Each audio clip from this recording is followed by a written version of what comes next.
تو رسول اللہ صلی اللہ علیہ وسلم نے ارشاد فرمایا کہ جب قیامت کے دن جنتی جنت میں اور اہل جہنم جہنم میں چلے جائیں گے، اس سے پہلے تو نفسا نفسی کا عالم ہوگا نا، بس میں کسی طرح چلا جاؤں. جب چلے گئے نا جنت میں تو اب سکون مل گیا، دائیں ہاتھ میں اعمال نامہ سرٹیفکیٹ آ گیا، تو فوراً اپنے رشتہ داروں کی طرف بھاگے گا جن کو تھوڑی دیر پہلے کہہ رہا تھا میرے قریب مت آؤ.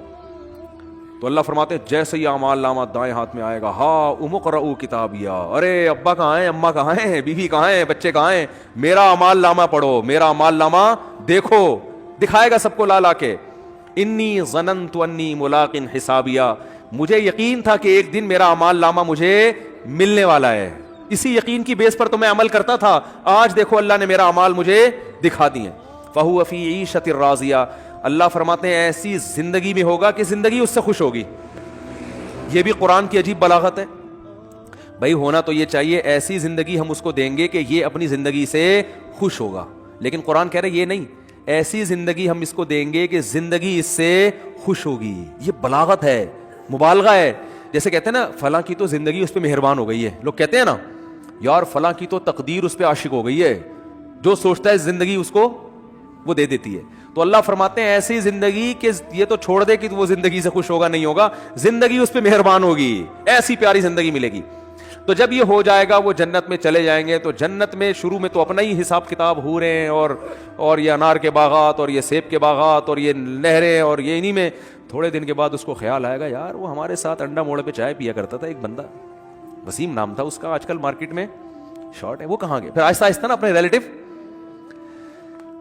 یاد آئیں گے، فل ان دا بلینکس تو کر دیا کرو. وہاں جا کے بھی جنت میں بول رہے ہوں گے کیا بول رہا تھا ہم نے آگے. ٹھیک ہے، تو وہاں پھر آہستہ آہستہ بندہ بولے گا سب سے پہلے بیگم کہاں ہے بھائی. اگر مرد جنت میں گیا بیگم جہنم میں تو وہاں گئے یار ہو سکتا ہے بولے یار چلو ٹھیک ہے، یہ بھی ممکن ہے وہ کھمبا بچانے والا نہ ہو جائے نا، یہ کیفیت نہ ہو. تو وہ جائے گا بولے گا بھائی بیگم کہاں ہیں، بچے کہاں ہیں، باپ کہاں ہیں، بھائی کہاں ہیں، رشتہ دار کہاں ہیں، فلانا آدمی کہاں ہے، فلاں کہاں ہے. تو آہستہ آہستہ جتنا قریبی رشتہ ہوگا نا، جس سے جتنا تعلق ہوگا وہ یاد آنا شروع ہوں گے اور وہ ادھر سزا کھا رہے ہوں گے جہنم. تو نبی صلی اللہ علیہ وسلم نے فرمایا یہ جنتی اللہ سے اپنے رشتہ داروں کے اور ریلیٹیوز کے بارے میں لڑیں گے. ظاہر ہے اللہ سے تو لڑنا بھی حرام ہے اور اللہ سے لڑنا کسی کے بس میں نہیں ہے. یہ بلاغت ہے. کیا مطلب؟ اتنی اللہ سے دعا مانگیں گے، اتنا پیچھے پڑیں گے جیسے کوئی لڑ رہا ہوتا ہے. جیسے قرآن میں آتا ہے یجادلونا فی قوم لوط، ابراہیم علیہ السلام کو جب پتہ چلا کہ لوط علیہ السلام کی قوم تباہ ہونے والی ہے، فرشتے جا رہے ہیں، تو اللہ کہتے ہیں ابراہیم ہم سے جھگڑا کرنے لگے کہ بھائی قوم لوط کو ہلاک مت کرو، کیونکہ ابراہیم نرم دل تھے تو جھگڑا کرنے لگے. اللہ سے جھگڑنا تو کفر ہے نا. تو یہ قرآن کی بلاغت ہوتی ہے، یعنی ایسی دعائیں مانگنے لگے جیسے ہم سے لڑ رہے ہوں. جیسے کوئی فقیر چپک جائے نا آپ کے ساتھ، او بھائی 5 روپے دے دے، 5 روپے دے دے، آپ کہیں لڑ کیوں رہا ہے یار، کہتے ہیں نا لڑ کیوں رہا ہے، اور جان چھڑانے کے لیے بعض دفعہ اس کو پیسے دے دیے جاتے ہیں. پتہ ہے مستحق نہیں ہے لیکن یار جو چپک ہی گیا پھلترو کی طرح پھلترو لفظ یاد رکھو، صحیح ہے نا ٹھیک ہے. تو اللہ نے یہ قرآن کے الفاظ ہیں نا، ایسے الفاظ قرآن بلاغت ہے. یہ تو حدیث میں آتا ہے کہ اللہ سے جھگڑا کرنا شروع کر دیں گے، یعنی اتنا زیادہ مانگیں گے گویا کہ جھگڑ. یاد آئیں گے یار ہمارا دوست تھا وہ جہنم میں آگ میں، تو اللہ تعالیٰ ان کے لیے، ہاں وہ جو اصل میں حدیث سنا رہا تھا نا، تو اتنی لمبی تمہید ہو گئی، وہ کہیں گے اللہ سے جا کے اے اللہ بہت سے ایسے ہمارے دوست احباب رشتہ دار تھے یصلون معنا ویصومون معنا، جو ہمارے ساتھ نمازیں پڑھا کرتے تھے، رمضان کے روزے رکھا کرتے تھے، مگر آج وہ ہمیں جنت میں نظر نہیں آ رہے. اس سے کیا پتہ چلتا ہے؟ وہ بھی یہ بتائیں گے کہ وہ مسلم تھے، کیونکہ یہ کافر کے بارے میں تھوڑی خیال آئے گا ان کو. ہائے ہائے کیسے سمجھائیں یار. یہ کافروں کے بہت، کافر کا تو پتہ ہے کہ دنیا میں اللہ نے مغفرت پہ پابندی لگائی ہوئی ہے، تو آخرت میں کہاں سے ہوگی. کافر کا تو دیکھ رہے ہیں اللہ ابراہیم علیہ السلام اپنے باپ کو نہیں بخشوا سکیں گے، تو ہم کون سا ابراہیم علیہ السلام سے آگے نکل گئے کیا. تو یہ اپنے مسلم ریلیٹیوز کے بارے میں، تو ان کا اسلام ثابت کرنے کے لیے اللہ کے سامنے حوالہ کیا دیں گے؟ اے اللہ وہ نماز بھی پابندی سے پڑھا رکھ کرتے تھے، رمضان کے روزے بھی رکھتے تھے، مسلم ہیں، لیکن آج ہمیں نظر نہیں آ رہے. گناہ تھے، زنا تھے، چوری تھی، کچھ بھی تھا. اس سے اندازہ لگاؤ وہاں بھی ان کو اپنے ریلیٹیوز کا مسلمان ہونا ثابت کرنے کے لیے شناختی کارڈ نہیں دکھائیں گے وہ کہ اللہ یہ دیکھو نادرا میں لکھا ہوا تھا انہوں نے اسلام. وہاں بھی اللہ ثبوت مانگے گا، اسلام کا ثبوت کیا تمہارے پاس؟ تو ثبوت پیش کریں گے، اللہ تو تو جانتا ہے, تو اعمال نامہ نکال کے دیکھ لے, نمازوں میں ہمارے ساتھ کھڑے ہوتے تھے, رمضان کے روزوں میں ہمارے ساتھ ہوتے تھے, روزے نہیں چھوڑتے تھے رمضان کے, اور نہ نماز چھوڑتے تھے, کیونکہ اسلام کا رکن ہے نا یہ. تو پھر اللہ حدیث میں آتا ہے حد بندی کرے گا. اچھا تو ایسا کرو جیسے حد بندی ہوتی ہے نا, گورنمنٹ جیسے بعض موقعوں پہ جیل کے قیدیوں کو چھوڑتی ہے, تو انتہائی سنگین نوعیت کے مجرموں کو رکھا جاتا ہے, اس سے کم درجے کے مجرموں کو چھوڑ دیا جاتا ہے, اور کچھ کو تخفیف کر دی جاتی ہے کہ بھائی ٹھیک ہے سزا تو تھی 14 سال, لیکن سفارش کی وجہ سے وہ کیا کی جا رہی ہے, 7 سال کی جا رہی. تو اللہ حد بندی کریں گے, کیونکہ کچھ ایسے نمازی ہوں گے چھوٹے موٹے گناہ تھے, کچھ چھوٹے تو گناہ کی وجہ پہ جہنم میں نہیں جاتا, یعنی کبیرہ جو دوسروں کی نسبت چھوٹے تھے, ایک آدھ دفعہ کبیرہ گناہ ہوا, توبہ نہیں کی, مر گئے, تو اللہ کہیں گے چلو ان کی سزا تو بنتی تھی, مگر میں تمہاری سفارش کی وجہ سے ان کو جہنم کی آگ سے نکال رہا ہوں. تو حدیث میں آتا ہے وہ نکال لیں گے, جنتی آرام سے بیٹھ جائیں گے, بھائی چلو نکل گئے, بھائی وسیم بھائی بھی آ گئے. وسیم بھائی بھی جنت میں بھی ہوں گے, ایسا نہیں ہو کہ وسیم کو آپ بولیں گے. تو میں جن وسیم کی بات کر رہا ہوں ان میں سے کوئی بھی میرا بیان اس وقت نہیں سن رہا. تو جنتی نکالنے کے بعد پھر کہیں گے, پھر تھوڑا عرصہ گزر جائے گا, پھر خیال آئے گا بھائی وہ تو اپنا دوست تھا یار, اس کو بھی تو نکالنا ہے بھائی. پھر حدیث میں آتا ہے نبی صلی اللہ علیہ وسلم فرماتے ہیں اللہ سے آگے سفارش کریں گے. پھر حدیث کے ظاہری الفاظ یہی ہیں, اللہ سے کیا کہیں گے, ہمارے ساتھ نماز پڑھا کرتے تھے اور ہمارے ساتھ روزہ رکھا کرتے تھے. تو بے نمازی کا تو تذکرہ آ ہی نہیں رہا کہ جنت میں جائے گا. سمجھ میں آ رہی ہے بات؟ بے نمازی کا تو کہیں تذکرہ ہی نہیں آ رہا کہ بھئی اپنا اسلام تو ثابت کرو. تو حدیث میں آتا ہے کہ پھر اللہ تعالیٰ اور پھر حد بندی کریں گے, اور پھر کہیں گے چلو بھائی بے نمازی کا بھی آئے گا, بالکل اینڈ میں آئے گا وہ. یعنی یہ بھی یاد رکھیں گے اپنے نمازیوں کو کہ اللہ وہ تو مسلمان تھے, ہم ان کی گواہی دیتے ہیں اسلام کی. بالآخر یہ نکالتے نکالتے ختم. پھر نبی صلی اللہ علیہ وسلم نے فرمایا کہ نبی صلی اللہ علیہ وسلم سفارش کریں گے, کیونکہ آپ کے تو ریلیٹو محدود ہیں نا, کسی کے 10 ہیں, کسی کے 15 ہیں, سب نکل گئے بھائی. اس سے کہیں اس میں نہ آئے کہ چلو ہمارے فلاں نے ہم کو نکال دیں گے, لیکن جائیں گے بھی تو سزا بھی تو کھائیں گے بھائی. وہ تھوڑے دن کی تھوڑی ہے, وہ تو تھوڑی سزا بھی بہت ہے. تو سفارش تو ہوگی, شفاعت بھی ہوگی, یقینا برحق اہل سنت والجماعت کا عقیدہ ہے کہ شفاعت ہوگی. جہنم میں جس کو جتنی سزا اس کی بنتی ہوگی نا, کافر کے علاوہ کسی کو بھی پوری سزا ملے گی نہیں. جیسے دنیا کا قانون ہوتا ہے نا, اتنے سال قید با مشقت, وہ ریٹرن میں کچھ اور ہوتا ہے, پریکٹیکلی کچھ اور ہوتا ہے. تو ریٹرن میں تو اللہ کے ہاں لکھا ہوا ہے کہ زانی اتنے سال جہنم میں جلے گا, قاتل اتنے سال جہنم میں جلے گا, فلاں اتنے سال, لیکن یہ ریٹرن میں اصل سزا وہی ہے. لیکن پریکٹیکلی کیا ہوگا کہ سفارشوں کی بیس پہ سزائیں کم ہوتی چلی جائیں گی. بھائی اس کے اتنے سال تھے اتنے کم ہو گئے, اتنے سال تھے اتنے کم ہو گئے. تو نبی صلی اللہ علیہ وسلم نے فرمایا, یہ بھی حدیث میں کمپلیٹ کر دیتا ہوں, اگرچہ یہ موضوع کا حصہ جتنا تھا وہ میں نے بیان کر دیا, لیکن بڑی دلچسپ حدیث ہے. آپ صلی اللہ علیہ وسلم نے فرمایا پھر نبی کا رشتہ امتیوں سے کس کا ہے, امتی ہونے کا. آپ صلی اللہ علیہ وسلم پھر اپنی امت کو نکالیں گے. وہ بھی اللہ حد بندی کرے گا کہ اتنے اس لیول کے لوگوں کو جن کے گناہ اس نوعیت کے تھے ان کو آپ کی سفارش سے نکالا جائے گا. یہاں تک کہ آپ صلی اللہ علیہ وسلم نے فرمایا کہ میں بھی سفارش ختم کر دوں گا, جتنے لوگوں کو نکالنا تھا. تو اللہ کہے گا کہ کوئی ہے مزید سفارش کرنے والا؟ آواز آئے گی بھئی اب کوئی بھی نہیں ہے.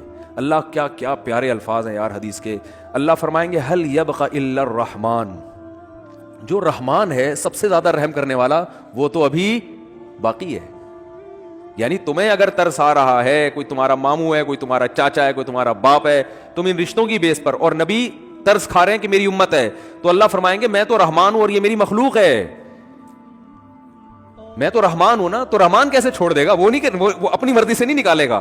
تو نبی صلی اللہ علیہ وسلم نے فرمایا کہ اللہ تعالیٰ اعلان کریں گے کہ جس نے آدم سے لے کے آخری انسان جو قیامت تک آئے گا نا, کوئی بھی ایسا انسان جس نے کبھی کوئی نیکی نہ کی ہو, کچھ بھی اس کے اعمال میں خیر, صرف میری توحید پر ایمان رکھتا تھا, وہ صرف میری مانتا تھا میرا کوئی خدا ہے اور کیا ہے, اکیلا, بس اتنا اقرار کیا اس زبان سے, صرف دل میں مانتا تو فرعون بھی تھا, فرعون بھی مانتا تھا کہ ایک خدا ہے, زبان سے اقرار کیا, اور پوری زندگی میں ایک دفعہ من کان فی قلبہ مثقال حبۃ من خردل من ایمان, ایمان کا ایک معمولی سا رائے کی دانے کے برابر ذرہ بھی ہو, اور اس ذرے کی وجہ سے کبھی زندگی میں خیر نہ کی ہو, ساری زندگی اس کی بدعمالیوں سے بھری ہوئی ہے, لیکن ایک نیکی ہے, تو اس کو بھی نکال کے لے آؤ. تو حدیث میں آتا ہے اتنے خلقت نکلے گی نا, بڑے بڑے دنیا میں بدماش پیدا ہوئے ہیں بھائی, ساری زندگی قتل و غارت میں گزری, ساری زندگی برائیوں میں گزری. ہاں, اور یہ بھی آتا ہے حدیث میں کہ یہ اللہ اس وقت کریں گے یہ کام, ایک تو اللہ کہیں گے هل يبقى الا الرحمن, کہ رحمان باقی ہے. دوسرا اس وقت کی جو کافر ہے نا, وہ اہل ایمان کو تانا دے گا کہ یار ہم بھی برے تھے تم بھی برے, صحیح ہے نا, ہم غیر مسلم تھے اور تم اپنے آپ کو کیا کہتے تھے, تم ایک خدا کو مانتے تھے, تو تمہارے ایمان نے تمہیں کوئی فائدہ نہیں پہنچایا. ہمیں تم دنیا میں کہتے تھے اسلام قبول کرو, ایمان لے کر آؤ, تو بھائی انجام تو تمہارا بھی وہی ہے جو ہمارا ہے.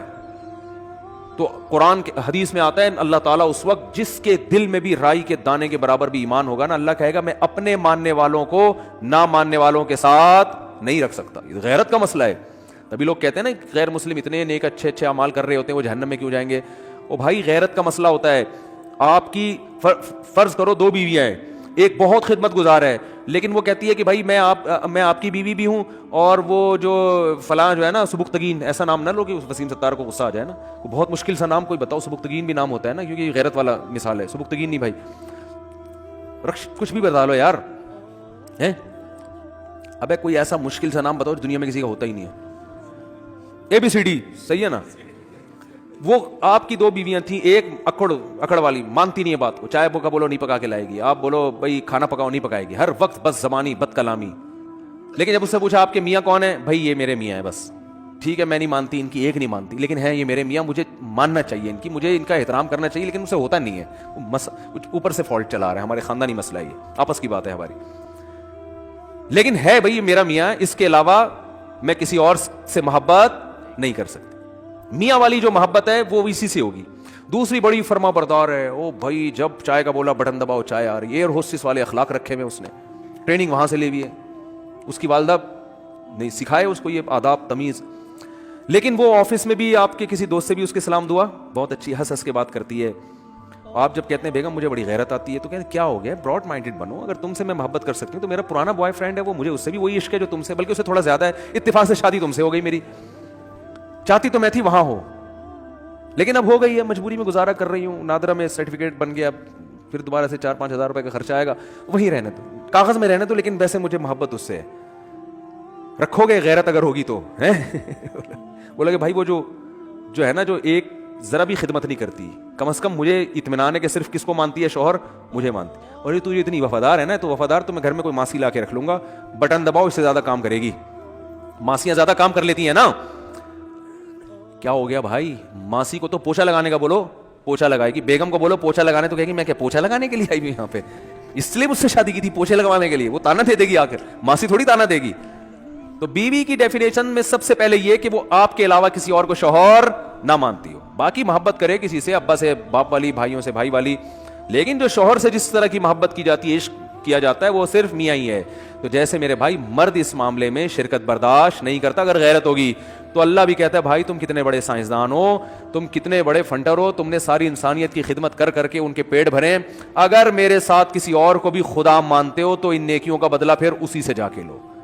میں تو آج جو میرے اپنے تھے ان کو اپنے غیروں سے ممتاز اور جدا کروں گا, چاہے غیر کتنے بظاہر اچھے ہوں اور میرے اپنے کتنے نالائق کیوں نہ ہوں. اس لیے ایمان اور توحید سے بڑی کوئی نعمت نہیں ہے. مسلمان کتنا ہی گناہگار ہو, اس کائنات کو جو چلانے والا, بنانے والا, جنت جہنم پیدا کرنے والا, اس کو مانتا ہے کہ اللہ ہوں میں تیرا, بے شک نالائق ہوں, بے شک نافرمان ہوں.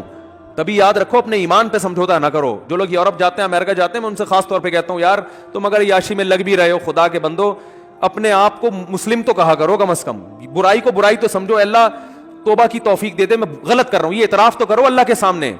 جیسے ایک نالائق باپ, نالائق اولاد اپنے باپ کے سامنے اعتراف تو کرتی ہے یار ہم ابا کے حقوق ادا نہیں کر سکے. کتنے لوگ ہیں والدین جب دنیا سے جاتے ہیں اولاد رو رہی ہوتی ہے یار ابا کی ہم خدمت نہیں کر سکے, یار کوئی تلافی ہو سکتی ہے. تو نالائق اولاد تھی نا, لیکن ابا کو ابا تو مانا نا اس نے.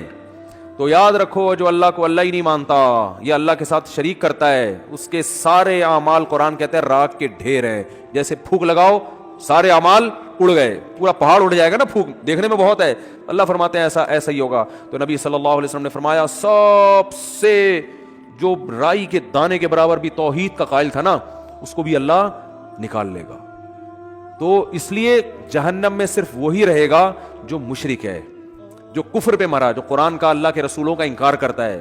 اس کے علاوہ جو بھی ایمان کی حالت میں جائے گا بالآخر ایک نہ ایک دن وہ نکلے گا.